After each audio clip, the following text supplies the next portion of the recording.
Eu convido os irmãos, no momento, para abrirmos o texto sagrado na carta aos Colossenses, capítulo 3, nós vamos ler os versículos 18 e 19. No domingo passado, terminamos no versículo 17, e vamos focar nestes dois versículos da palavra de Deus. É daqueles textos que, se não fosse uma série expositiva, nós iríamos, talvez, deixar para um outro dia, ou saltar o texto. Mas não podemos fazê-lo, devemos enfrentar todos os textos com honestidade, com coração aberto para ouvir a voz de Deus na Escritura. E diz assim a palavra de Deus, Colossenses, capítulo 3, versículos 18 e 19. Esposas, sede submissas ao próprio marido, como convém no Senhor. Maridos, amai vossa esposa, e não a trateis com amargura. Tá bom até aqui a leitura do texto sagrado. Quando Cristo, meus irmãos, ele reina nos nossos corações, ele transforma os nossos relacionamentos. Tudo é afetado na nossa vida quando Cristo é o nosso Senhor. A graça que uniu-nos a Deus, ela inevitavelmente ela muda a maneira como nós vivemos no lar, no contexto da família e efetivamente na relação conjugal. O ensino aqui do capítulo 3, versículos 18 e 19, tem a ver com o relacionamento conjugal.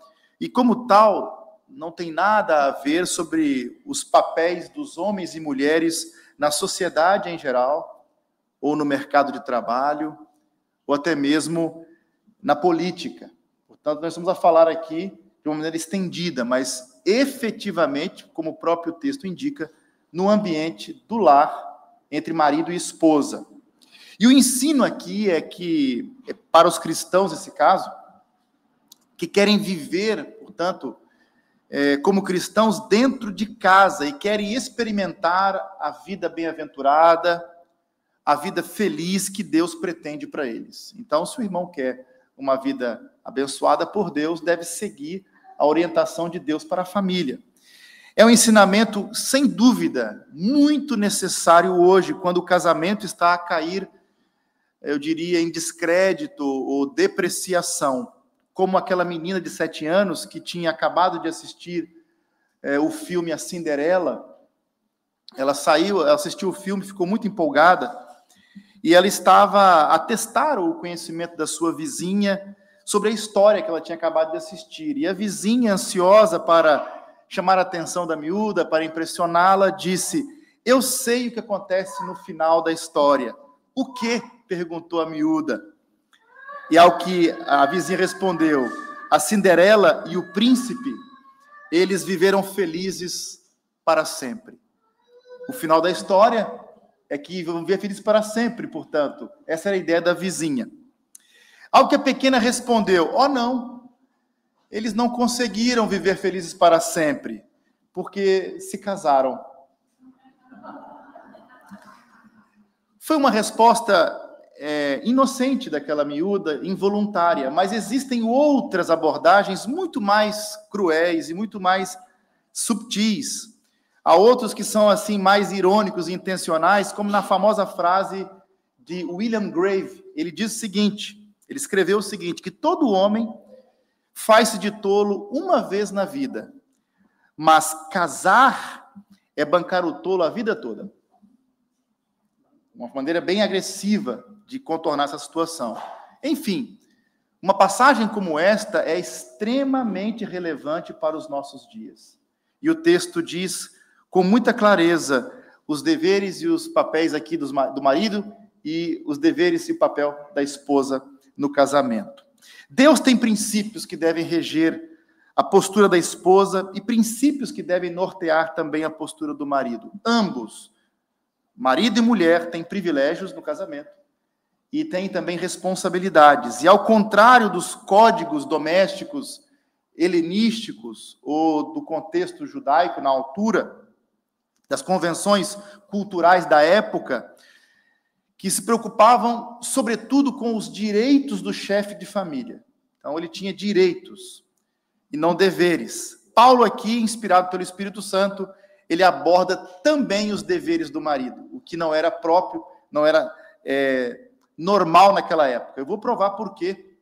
Na Politeia, por exemplo, Aristóteles, ele vai dizer que os maridos têm direito inato de exercer a autoridade conjugal, visto que o homem é naturalmente mais apto para comandar do que a mulher, excepto quando há algum desvio da natureza. Portanto, palavras de Aristóteles, grande filósofo do passado. Esta era a ideia, a convenção cultural da época. As esposas aqui, nesse texto, elas são abordadas igualmente com os maridos. Algo totalmente novo, radicalmente novo. O marido e a esposa tinham deveres, e não apenas as esposas, como era habitual naquela época. E ambos foram admoestados no Senhor, como convém no Senhor, tendo como base sempre esse aspecto cristocêntrico na vida do cristão, na vida do casal. Vamos começar, então, com as esposas, porque é assim que o texto começa. É interessante que na leitura, primeiro os homens, depois as mulheres. E temos esta ideia, primeiro homens, depois mulheres. Mas no texto há uma inversão, começando com as mulheres e depois partindo para os homens, porque o desafio dos homens, eu penso que é mais extraordinário, e veremos isso, mais difícil.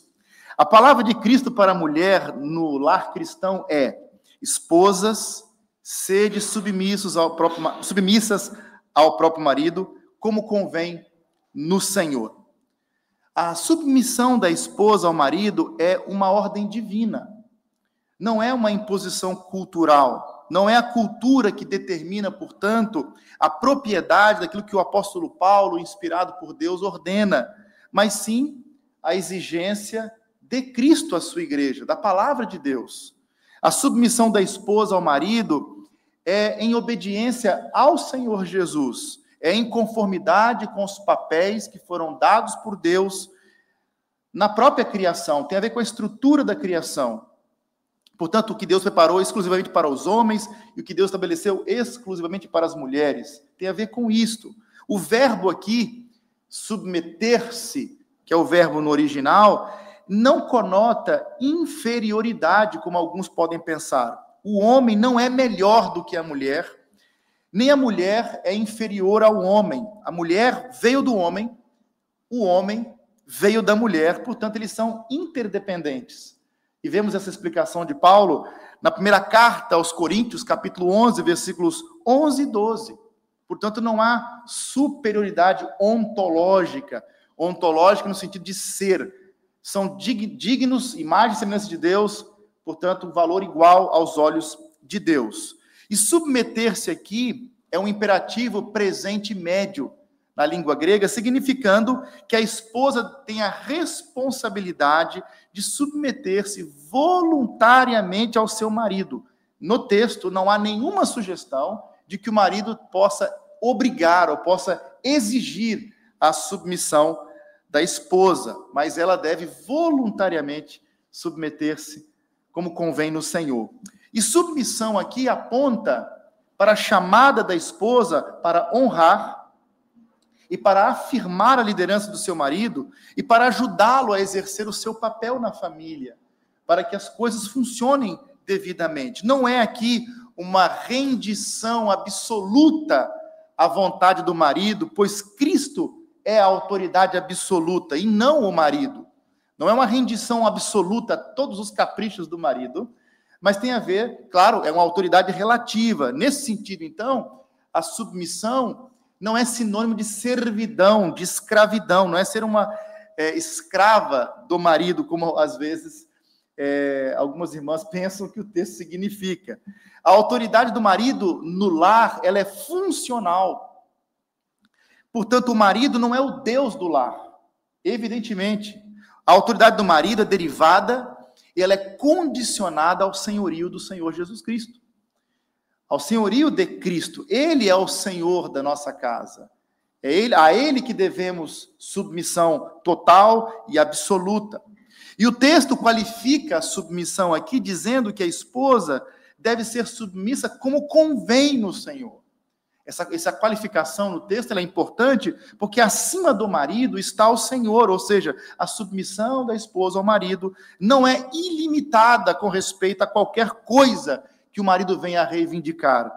E é muito perigoso, infelizmente, quando isso não é claro, alguém pode abusar, por exemplo, um marido pode abusar de sua esposa, dizendo que ele tem esse direito, porque ela tem que ser submissa. Esse texto não está a ensinar nada disso. Nunca caia nessa conversa, é como convém no Senhor. O Novo Testamento, o verbo submeter-se, sem dúvida, ele é usado no sentido de subordinação a alguma autoridade. É assim que o verbo submeter-se aparece em todo o Novo Testamento. O campo semântico da palavra é abrangente e aparece em vários textos do Novo Testamento. Pode ser usado como subordinação aos pais, pode ser usado como obediência às autoridades governamentais, aos líderes de uma igreja local, ao próprio Cristo e até mesmo a Deus. Mas isto não diminui a dignidade das esposas, visto que o próprio Cristo, meus irmãos, estava subordinado ao Pai. Ele submeteu-se ao Pai. E para o apóstolo Paulo, a obediência de Cristo ao Pai se tornou o padrão para as esposas no casamento. Note em 1 Coríntios 11, versículo 3. Cristo é a cabeça de todo homem.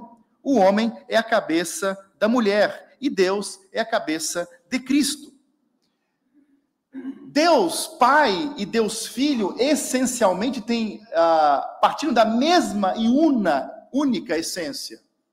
Portanto, no tocante à divindade, o Pai não é maior do que o Filho, porque ambos são Deus. Tem a mesma essência, tem a mesma dignidade, o mesmo valor, a mesma glória, digno da mesma adoração. Mas, funcionalmente, na obra da redenção, o Filho submeteu-se ao Pai com um propósito claro, definido, de salvar o pecador perdido, de redimir todas as coisas. Igualmente, esta sujeição, neste caso, eu diria, econômica na família, tem a ver com uma missão que Deus deu para o casal, e ambos devem desenvolver juntos esse trabalho. Em Efésios, o apóstolo Paulo, ele apela à submissão da igreja a Cristo, com base, é interessante, como base da submissão das esposas aos seus maridos. Como a igreja submete a Cristo, as esposas também aos seus maridos. Eu não vejo, sinceramente, o capítulo 5 de Efésios, versículo 23, eu não vejo, irmãos, como contornar o significado óbvio do texto. E nós precisamos ser honestos com a Escritura. Eu sei que tem coisas difíceis, né, às vezes, de aceitar, sobretudo no século 21, com algumas mentalidades tão bem construídas, mas se lermos o texto atentamente, vamos perceber que não há nenhuma indicação de violência, de maldade ou de injustiça. Mas um ponto importante é que não tem como negar que cabeça aqui tem conotação de autoridade. Não dá para negar. O texto de Efésios 5, versículos 22 e 24, deixa claro que a esposa deve ser submissa ao marido. O texto diz: as mulheres sejam submissas ao seu próprio marido, como ao Senhor, porque o marido é a cabeça da mulher, como também Cristo é a cabeça da igreja, sendo este mesmo Salvador do corpo. Como, porém, a igreja está sujeita a Cristo, assim também as mulheres sejam em tudo submissas ao seu marido. É duro de ouvir isso. Agora vamos partir para o segundo ponto da mensagem, está no versículo 19. E as irmãs agora, lendo o versículo 19, vão perceber que não podemos ter o versículo 18 sem o versículo 19, porque ambos são complementares e as coisas funcionam perfeitamente e devem ser lidos, esse texto, em conjunto, não separadamente. Note o versículo 19, temos aqui a liminar, não é? Maridos, amai vossa esposa e não a trateis com amargura. O mandamento para os homens é tão radical como para as esposas. O marido deve amar a sua esposa e não ser amargo com ela. Essa conjunção aqui, amai e não trateis com amargura, o e aqui, a conjunção cai na língua grega, deve ser tomada como um exemplo específico a ilustrar o mandamento geral do amor. Então, em particular, ame a vossa esposa e, em particular, não sejais rudes com elas. Então, a ordem aqui não tem nada a ver com um amor erótico, como muitos poderiam esperar, ou para um amor de amizade, de companheirismo, mas para o amor que envolve cuidados e serviço amoroso para o bem-estar da esposa. Tem a ver com dedicar-se, literalmente. Envolve doação sacrificial. É neste sentido. Em Efésios 5:25, tal amor mostra-se ancorado no amor de Cristo, como Cristo amou a igreja e se entregou por ela. Ele deu a vida pela igreja. Ele morreu pela igreja. Então, este mandato só é cumprido quando o marido ama a sua esposa em imitação do amor de Jesus. É assim que o homem deve amar a sua esposa. Por outras palavras, a autoridade do marido, ela deve ser exercida por meio do amor. Não de forma amarga, não sendo rude, mas por meio do amor. Toda decisão deve ser tomada em amor, mediante o desejo sincero de satisfazer as necessidades da esposa, em vez de manipulá-la. E eu acho que podemos aprofundar mais esse diálogo, e olhando no sentido mais amplo, partindo para aquilo que nós encontramos na teologia bíblica geral, já começando com Gênesis 2:24, onde encontramos a base dessa argumentação toda que aparece aqui no Novo Testamento. Vemos que Gênesis 2:24 antecipou este mandamento, este mandato, como o texto diz, por isso deixa o homem, né, pai e mãe, e se une à sua mulher, tornando-se os dois uma só carne. A ideia aqui é de uma espécie de encarnação mútua, ao unir-se, tornando-se uma só carne, como se encarnassem, como se conectassem um ao outro de um modo intenso e total. E com esta antiga verdade em mente, Paulo escreveu Efésios 5, os versículos 28 e 29. Ele repete a ideia. Da mesma forma, os maridos devem amar suas esposas como seus próprios corpos. Aquele que ama a sua esposa, ama a si mesmo.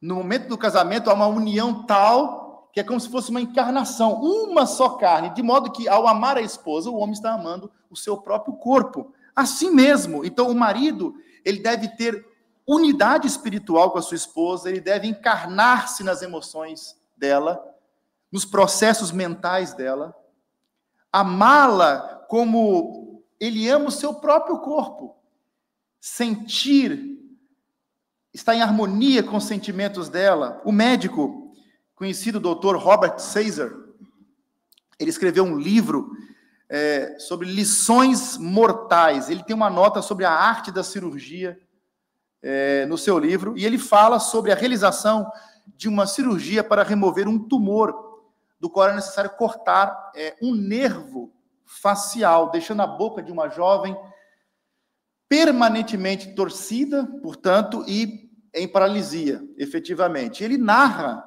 esse processo cirúrgico no seu livro, e ele diz assim, nas palavras do Dr. Caesar, o jovem marido dela estava no quarto. Ele está narrando o momento no pós-operatório, no recobro, em que está lá agora o marido com aquela esposa com a boca torta.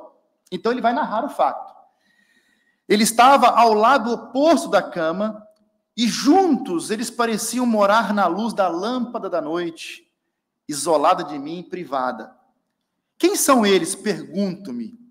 Ele e esta boca torta que eu fiz, que olham e tocam-se tão generosamente, avidamente. Minha boca será sempre assim? Perguntou a jovem. Sim, eu disse. Vai. É porque o nervo foi cortado na cirurgia. Ela acena com a cabeça, fica em silêncio, mas o rapaz, o jovem, o marido, sorri. Eu gosto, disse ele. É meio fofo. De uma vez eu percebi quem ele era. Eu percebi sob o meu olhar o marido inclinando-se para beijar a boca torta de sua esposa, e eu, tão perto, pude ver como ele torce os seus lábios para acomodar-se aos lábios dela, para mostrar a ela que o beijo deles ainda funciona. Meus irmãos, aqui está esta identificação total e completa que acontece nesta união chamada casamento. É possível amar a sua esposa como seu próprio corpo. Na prática, isso significa que o marido ele deve fazer tudo o que puder para compreender o mundo da sua esposa, doando-se efetivamente, sacrificialmente. Então, em vez de tratar a esposa com amargura, o marido precisa ser um bálsamo na vida dela, aliviando suas tensões, sendo um amigo presente, um companheiro sensível que vive a vida comum do lar, protegendo-a realmente, efetivamente. O marido nunca deve ser grosseiro, rabugento ou irritadiço com a sua esposa, jamais deve agredi-la com palavras, mas deve elogiá-la, estimulando, portanto, ela tanto no recesso do lar, como também publicamente, como vemos em Provérbios 31, 29. E o marido deve buscar meios para agradar a sua esposa. Vemos isso em 1 Coríntios 7, versículos 33 e 34. Bom, este é o amor encarnado que acontece nessa sagrada união do casamento. O amor que manifesta-se, se torna real, se torna visível na vida, na dinâmica da vida do casamento. Então, o amor encarnado, que o marido, quando ele tem esse amor, ele dedica tempo à sua esposa. Ele ouve, ele entrega-se. Tal é o amor de Cristo por nós, que entregou-se por nós. Se tivermos um amor, portanto, como o de Cristo, estaremos dispostos a morrer por nossas esposas. Isso também chama-nos para uma espécie de morte diária.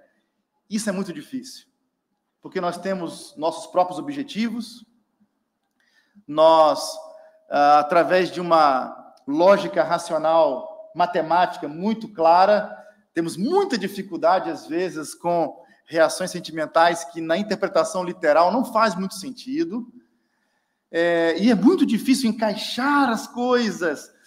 Então, é uma espécie de sacrifício de si mesmo, doando a sua vida em amor, ouvindo, dialogando com carinho, uma espécie de diálogo surdo às vezes, mudo, desculpa, às vezes, em que você só ouve, às vezes não fala, mas está ali identificando-se com a sua esposa com muito amor, com muito carinho. Portanto, amar a nossa esposa como Cristo amou a igreja envolve não apenas, neste caso, viver para Cristo, mas viver também para a nossa esposa. Amar a nossa esposa como Cristo amou a igreja envolve também oração intercessória. E para interceder por alguém com eficácia, nós precisamos entender a pessoa, compreendê-la profundamente. Cristo participa ativamente das nossas vidas. Cristo conhece nosso ser, conhece a nossa vida, identifica-se conosco e Ele ora perfeitamente por nós. É assim que Cristo intercede por nós, identificando-se conosco. E nós, maridos, devemos esforçar-nos para orar, literalmente, com o maior conhecimento possível dos dramas e dificuldades da nossa esposa. Caso contrário, seremos intercessores fracos de nossas esposas. E o apóstolo Pedro diz o seguinte, 1 de Pedro 3,7, maridos, vós igualmente, vivei a vida comum do lar com discernimento, e tendo consideração para com a vossa mulher como parte mais frágil, tratando-a com dignidade, porque sois, juntamente, herdeiros da mesma graça de vida, para que não se interrompam as vossas orações.